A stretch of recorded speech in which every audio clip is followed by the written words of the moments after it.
No, आपको एक important property याद रखनी है, वो ये है कि अगर z तुम्हारे पास suppose x plus iota y आ जाए, तो अगर z का हम मॉडुलस निकाल दें, this applies modulus of z क्या हो जाएगा, मॉडुलस ऑफ z हो जाएगा अंडर रूट ऑफ इसका मॉडुलस, अभी मैंने बताया x square plus y square हो जाएगा। ठीक है, मान लेते हैं ये इक्वेशन, या हम ऐसे भी लिख सकते हैं आप इसको, this applies mod of z का स्केयर, ये रूट स्केयर रूट का खत्म होगा तो इधर स्केयर आ जाएगा, तो आगे बचेगा X square plus Y square. मान लेते हैं ये इक्वेशन फर्स्ट है।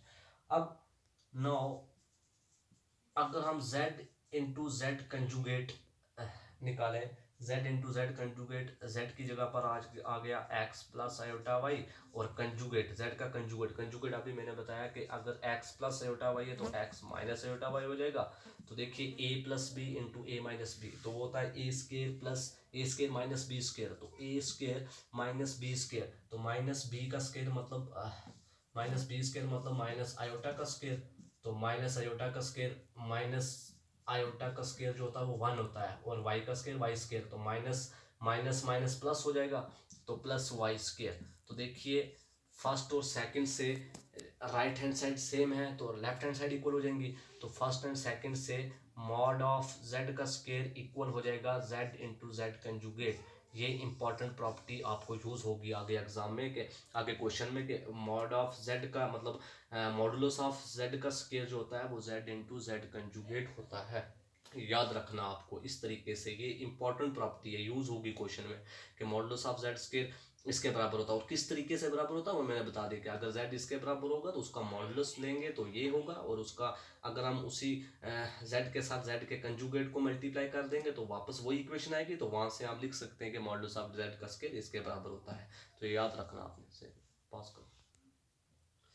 देखिए अब मैं आपको उसी के रिलेटेड जो समझाया उसके रिलेटेड क्वेश्चन करवाता हूँ। तो देखिए क्वेश्चन आएगा, find the point corresponding to the complex number, कि इनके ये जो कम्प्लेक्स नंबर दिए हुए हैं इनके करस्पॉन्डिंग आपने पॉइंट बताने हैं। तो जैसे कि मैंने आपको पहले बताया था कि x प्लस आयोटा वाई को हम लिख सकते हैं ऑर्डर्ड पेयर, इसका मैंने ज्योमेट्रिकल रिप्रेजेंटेशन में बताया था कि x प्लस आयोटा वाई के करस्पॉन्डिंग पॉइंट होता है x और y।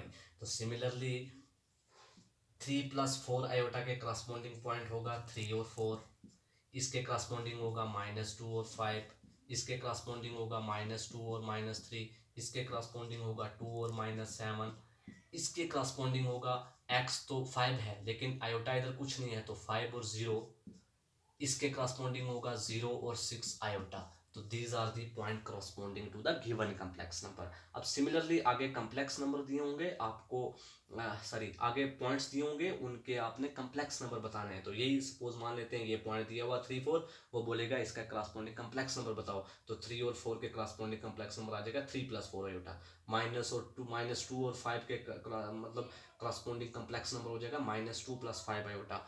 और अगर ऐसा हो 0 और -2, वो बोलेगा find the complex number corresponding this point, कि इस पॉइंट के करस्पॉन्डिंग कम्प्लेक्स नंबर क्या होगा। तो देखिए इधर x तो 0 है तो y की जगह पर -2 है, तो इट मीन्स -2 आयोटा, ये होगा इसके करस्पॉन्डिंग कम्प्लेक्स नंबर। तो आई होप आपको यहाँ तक समझ आया होगा कि कम्प्लेक्स नंबर एक्चुअली में क्या चीज़ है, किस तरीके से हम फाइंड करते हैं किसी पॉइंट से कम्प्लेक्स नंबर, और किसी कम्प्लेक्स नंबर से पॉइंट को किस तरीके से फाइंड करते हैं। आगे कुछ प्रॉपर्टीज़ हैं, प्रॉपर्टीज़ ऑफ कम्प्लेक्स नंबर। तो प्रॉपर्टीज़ ऑफ कम्प्लेक्स नंबर ये आपको मैंने पीडीएफ में दी हुई हैं, और इंशाल्लाह मैं समझा भी दूंगा, अगर आपको समझ आ गई तो ठीक, नहीं आई तो आप मुझे रिप्लाई कर सकते हैं। तो आई होप आपको यहाँ तक सारा समझ आया होगा। तो कोशिश इंशाल्लाह मैं कोशिश करूँगा। अब नेक्स्ट ये था basic introduction about this unit, तो कल नेक्स्ट से हम इनके रिलेटेड क्वेश्चन जो एग्जाम में आते हैं ऐसे ही आएंगे क्वेश्चन, यही ऐसे क्वेश्चन आएंगे, पॉइंट्स दिए होंगे तो वो बोलेगा, ऐसे पॉइंट्स दिए होंगे वो बोलेगा कम्प्लेक्स नंबर फाइंड कीजिए, और कई बार कम्प्लेक्स नंबर दिया होगा वो बोलेगा पॉइंट्स फाइंड कीजिए। तो बस इस तरीके से, और कई जगह ऐसे दिया होगा कि z इक्वल टू 2 + 4 आयोटा है, वो बोलेगा इसका मॉडुलस बताओ, वो कई बार ये बोलेगा कि इसका कंजुगेट बताओ, तो कहीं पे कंजुगेट बोलेगा कहीं पे मॉडुलस बोलेगा, तो आपको समझ आ जाना चाहिए। आई होप आपको समझ आया होगा। Thank you.